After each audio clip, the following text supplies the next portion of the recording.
Sometimes I think people get confused with what intention really is. Okay. So here's my definition of intention. Getting clear on what you want. That's it. So now, sounds really easy, like to get clear on what you want. The problem is that when the analytical mind gets overdriven by the hormones of stress, we start thinking, I want this, but then I need it on this condition, so it can't affect this person, and I don't want to lose that. And if this occurs, then this is going to occur for this, and that's not intention. That's trying to control everything in your life. Confusion sounds like. Well, what you're trying to do is say, I want this specific thing, but I'm not willing to lose any of these things or affect any of these people. It's got to land right here. The universe doesn't work like that. Intention is, you may say, I want a healing. I want a new job. I want a new relationship. Now, the moment you ask the question, the what if question, what would it be like to be in love? What would it be like to have a new job? What would it be like to be in a new relationship, to do whatever, to be healed? The moment you ask that question, the part of your brain called the frontal lobe, which is the crowning achievement of the human being, 40% of your brain is the frontal lobe. It's the workshop. It's the creative center. Frontal lobe has connections to all other parts of your brain. The moment you ask an open-ended question, you speculate a possibility. The creative center turns on and it looks out over the landscape of the entire brain and begins to call up different networks of neurons that are stored in your brain based on something you've learned intellectually, knowledge, or something you've experienced in your life. Like, well, I know what it is to be in love, or I know what it is to have a good job, or I read a book about it. And it begins to call up these different networks of neurons, and then it seamlessly pieces them together to create a new idea, a new vision. And when you put all those networks together and they fire in tandem, you'll get a clear picture in your mind. And that clear picture is called intention. Now, the more you have conditions, or the more you have specifics about that job, like, for example, I want to make this amount of money more a year, I want to have health benefits, I want to have 3 weeks vacation, I want to travel, I want to work with great and unlimited creative people. That all is the elements that help to add to that vision. Now, the picture you get in your mind could be the word job, or it could be just an image that's personal to you. But the image then represents all of those conditions. So you can have several conditions that make up your intention. But the intention typically is a symbol. Like, you may see a retreat center that you may want to start, and you have a picture of it. But once you see that picture, the next thing that happens, you start to live that dream. The moment you start to take that dream and it turns into a living motion picture, now you're in that imaginary place.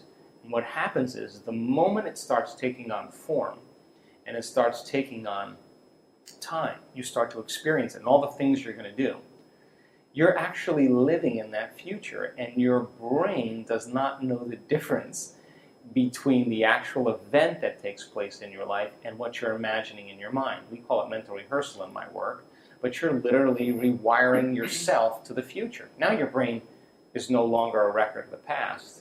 It's now, in fact, a map to the future. Now, most people stop at this level, but there's another level. Because once you have that intention, and I watched you do this, what makes the intention have life is when you combine it with that emotion.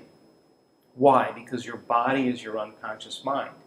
It doesn't know the difference between an experience in your life that creates an emotion and an emotion that you're fabricating by thought alone. So your body now, as the unconscious mind, is living in that future in the present moment, and you're beginning to epigenetically change your cells in preparation for that event. So then, here's the condition, the caveat. That means then you can't wait for your healing to feel wholeness. You have to feel wholeness for your healing to occur. That means you can't wait for your new relationship to feel love. You have to feel love so your relationship finds you. It means you can't wait to have your new job to feel empowered. You have to be empowered by the thought of your new job. So we're switching the model around because most people wait for something outside of them to change how they feel inside of them. And when they feel better inside of them, they get relief and they say, I like you, you helped me with that. That's cause and effect. That's the old model of reality. What we're talking about here in the quantum model is causing an effect, which means then you are going to have to change how you think and how you feel before the experience occurs in order for the event to find you. So if someone is looking for love, they're not, instead of looking outside, they're going to think about who and what they want in a person that they can fall in love with. Exactly. And That's those, intention. Right. Okay. So those are the waves that they're putting out. That's the information that they're Exactly. putting out. Now, that information Right. has to have a carrier, which is they better feel love. I mean, if you're going to enter in a relationship with me and you want to be in love, but you're not bringing any love to the relationship, why would I want to love you? Right. You'd have to bring that. So, like, if your personality creates your personal reality, and your personality is made of how you think, how you act, and how you feel, the present personality who's listening to this show has created the present personal reality called their life. So if they wanted to create a new personal reality, a new life, they would have to start thinking about what they were thinking about and change it. Starting to become conscious of their unconscious habits and behaviors and modify them. Now here's the key. They have to look at the emotions that they've memorized that keep them anchored to the past and decide if those emotions belong in their future. So most people try to create a new personal reality as the same personality, and it doesn't work. In other words, a wealthy person doesn't feel lack. You can't bring lack into your future. You know, a sick person doesn't feel desperation. They feel wholeness. And so then, by re-identifying with the future, and then instead of your past, present reality, is very, very easy conversation to have. Mm-hmm. But actually doing it requires a tremendous amount of awareness. And that awareness means then that you have to stay conscious and pay attention to who you're being all the time. And you can't let any thought slip by your awareness that's going to cause you to return back to the old self. You can't begin to react emotionally to people and things in your life that cause you to feel like the old self. You can't talk and complain and blame and make excuses or go back to old habits and expect your future to show up. You have to maintain that state for a period of time so that your body catches up, because the body and brain live in the past. So it takes a certain amount of repetition and a certain amount of consciousness, a certain amount of will to finally arrive there. And I'm happy to say that it's possible. Joe, what tips can you give some of our viewers that can't seem to get out of their own way? They Mm-hmm. can't seem to admit or surrender to the process. Well, number one, learn. Fill your brain with knowledge. Turn the TV off. Sit down and read a book or watch a video that's going to inspire you. Knowledge is the precursor to experience. The more knowledge you have, the more prepared you are for the event. And when you start losing track of your vision, it's because more than likely you're emotional. Because the moment you feel emotional, you can't see the future because you're looking at your future through the lens of the past. Get up in the morning, get out of bed, and take time for your precious self. You and I are a work in progress.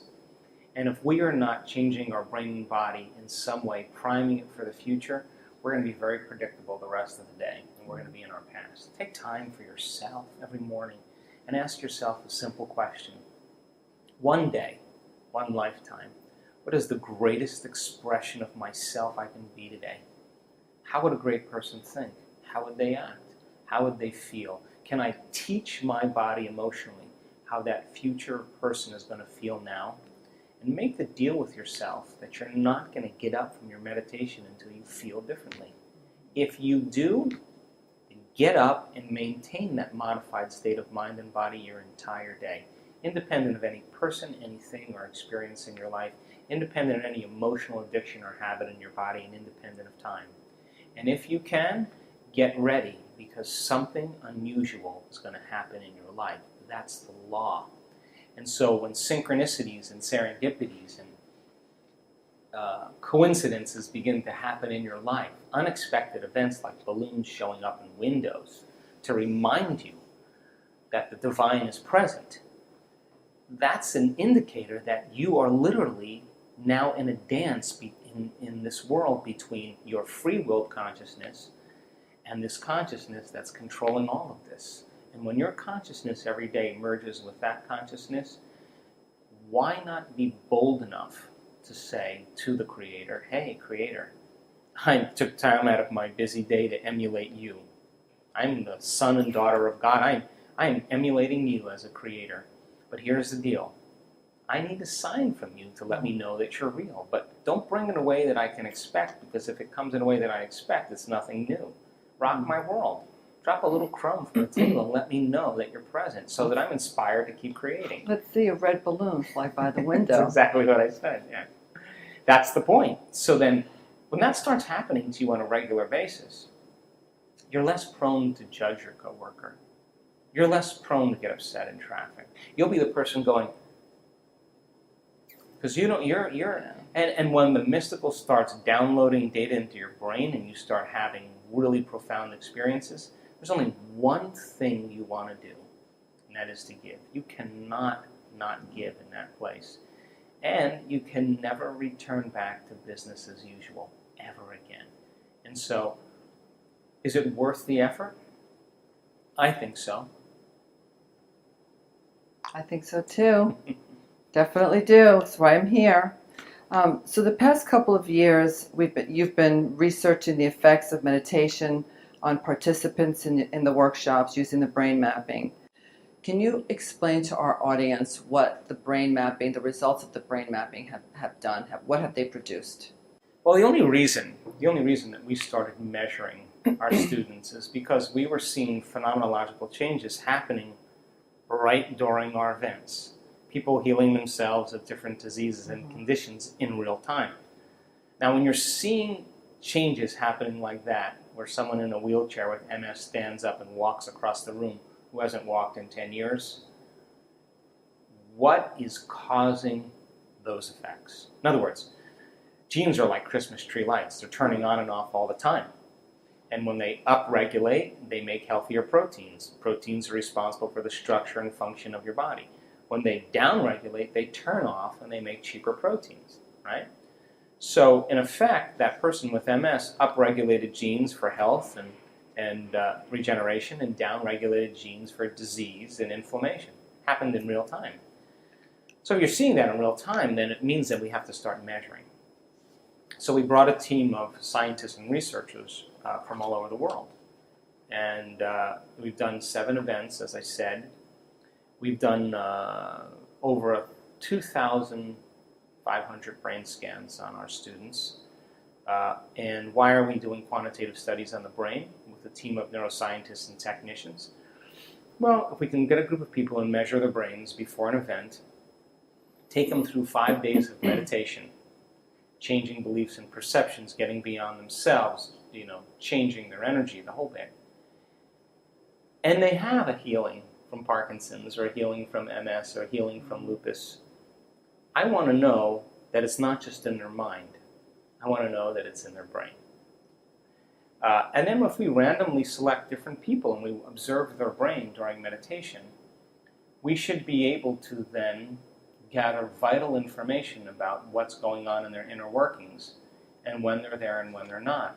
And if we can look for things like coherence, and if we can look for things like amplitudes and how fast they can go into a certain state and how long they can sustain that state, and we can measure what's going on and correlate it with their own experience, that's more information for me to teach transformation the next time. We've also, as I said, measured people's hearts. Why? Because we know that when the heart is coherent, the brain is coherent. And when the brain gets coherent, the heart gets coherent. And it's those two centers, or we have coherence in both centers, that we're at our best. Because we start to experience wholeness. When you're whole, it's impossible to want. How could you want when you're whole? So we've also measured the energy of the room. Why? Because people are beginning to create coherent fields. The energy should be enhanced in the room. We've measured the energy around people's bodies. Why? Because if they are liberating themselves from those stress hormones and freeing themselves from the chains of those emotional addictions, they're going to go from particle to wave, from matter to energy, and they're going to release photons and release light, and we want to measure if they're doing that. We've measured the energy centers of their body, because that's how you program your autonomic nervous system. We've also measured epigenetic changes and changes in brain chemistry. And all of that information, I think in the last 3 years, I think we've made scientific history.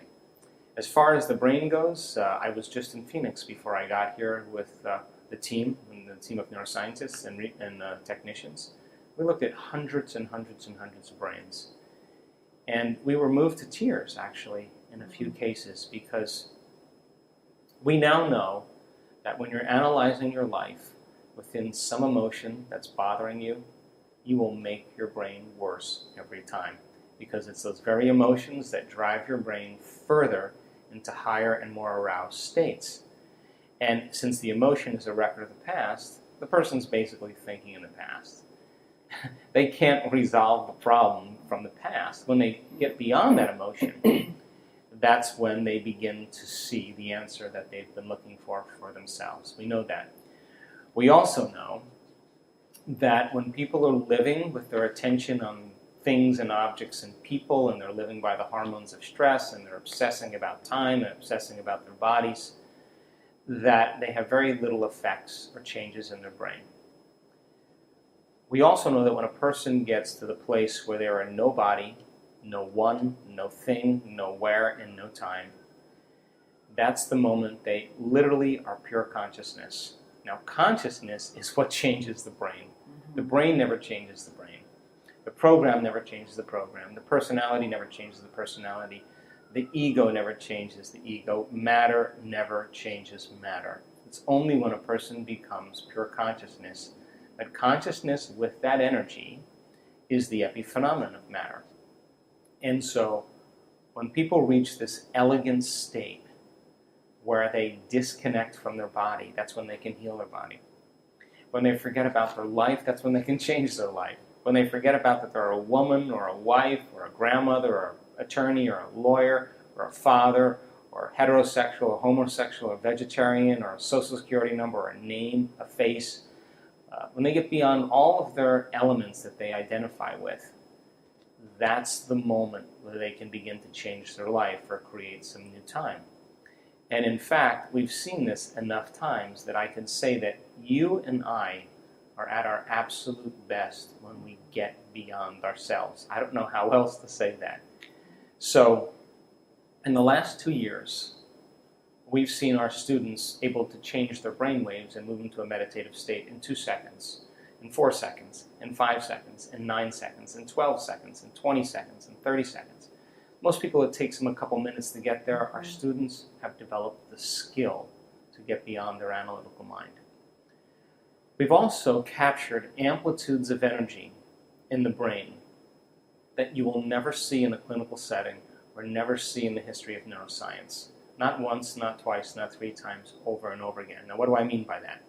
If you see a brainwave strip chart and you see little waves like this and you have the electrodes all over the brain, and you see like beta brain waves and you see alpha brain waves, the brain's slowing down, you see theta, the person's in twilight state, and when they're in delta, they're asleep, and then every now and then you see gamma, which is super consciousness. You see those waves kind of wiggle in a small amplitude. Over and over again, we see students who are looking at their brainwaves. If you picture grabbing a handful of Crayola crayons and then just going like this and up and down over the entire strip chart where you can't even see the waves, it just looks like a bunch of colors. There's no way for us to measure what's going on in their brain, so we've created another way to measure the effects. And so most people's brains, when they fire little networks of neurons, the energy in their brain is somewhere between 10 to 60 microvolts of energy squared. So 10 to 60 is normal. We're capturing 650,000 microvolts of energy, 1 million microvolts of energy, Really? 2.5 million microvolts of Wow. energy, 4 million microvolts of energy. And what that means then is that the person is having a full-on sensory experience without their senses.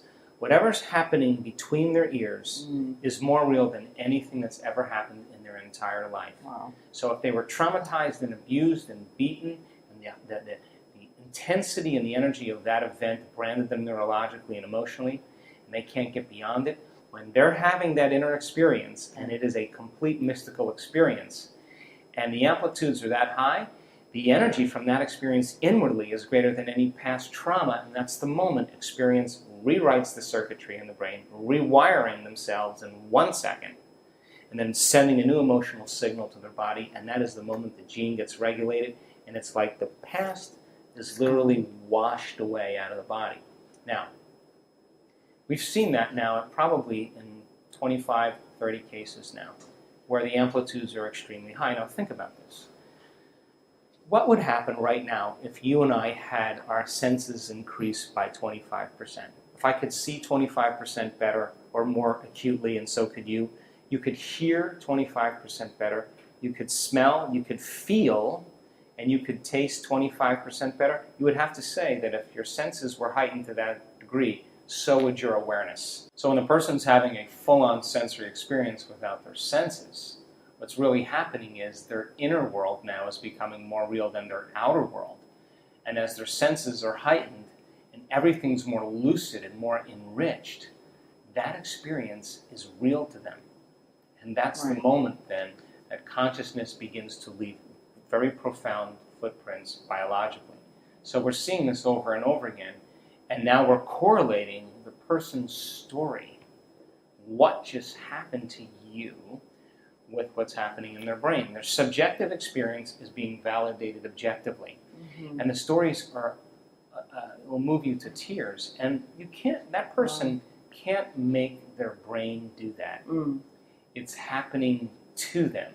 So the moment they're no longer a woman or a man, the moment they're no longer their body, the moment they're no longer an identity, the moment no longer they're connected to things or objects or places or time, that's the moment they're pure consciousness. Now, when that consciousness can surrender to the infinite consciousness of all that is, you've just taken your attention off the particle, off of matter, and you put it on possibility. When the brain and the nervous system captures a new stream of consciousness, that consciousness from that field is very self-organizing, and it has a very profound energy, a highly, highly profound energy. And that's the moment the person literally is now processing a quantum phenomenon in their brain.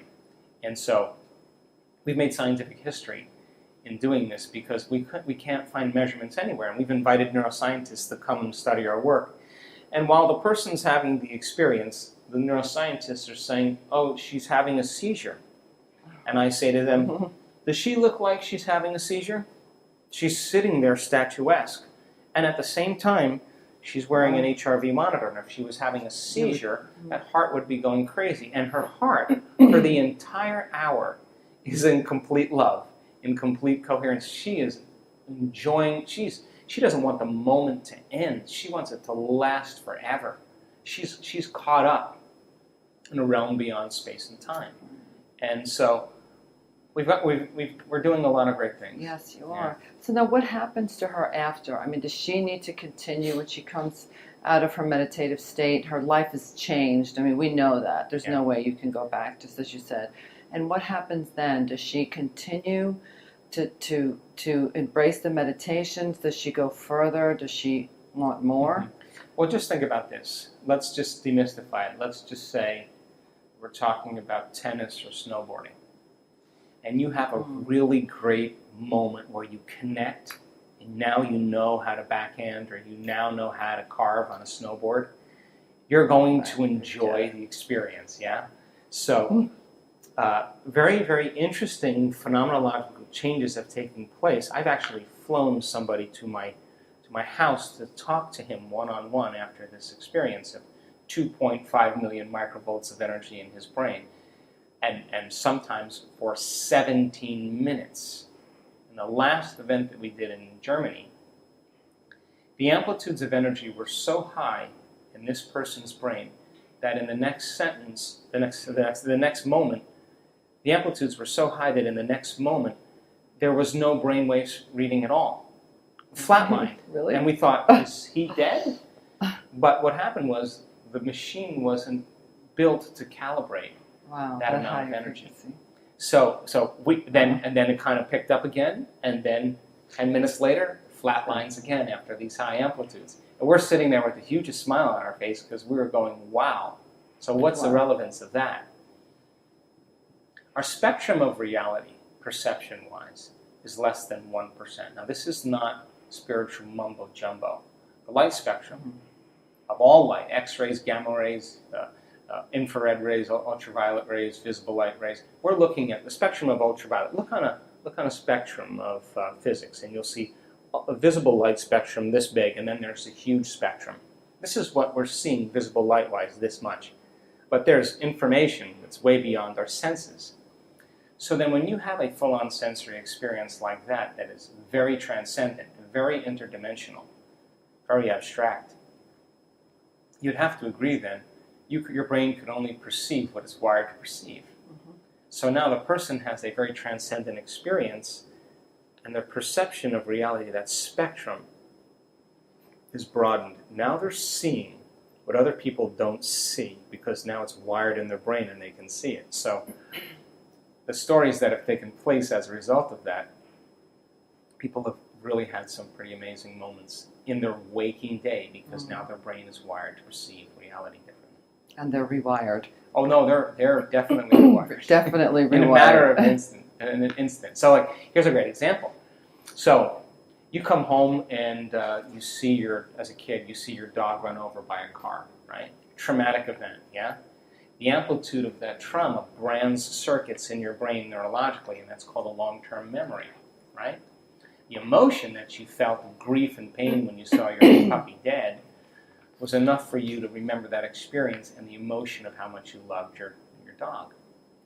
But when you have the divine move through you, and it's a profoundly mystical moment, and the amplitudes are thousands of times more than your experience of being run over, seeing your dog run over, you would have to admit then that you're going to be rewired. Those neurons are going to string into place in an instant, and they are going to be circuits then that begin to cause you to think neurologically within that new network of neurons and feel chemically within the new experience. And if how you think and how you feel creates a state of being, you just changed your state of being. Right. Yeah. Big time. Big time.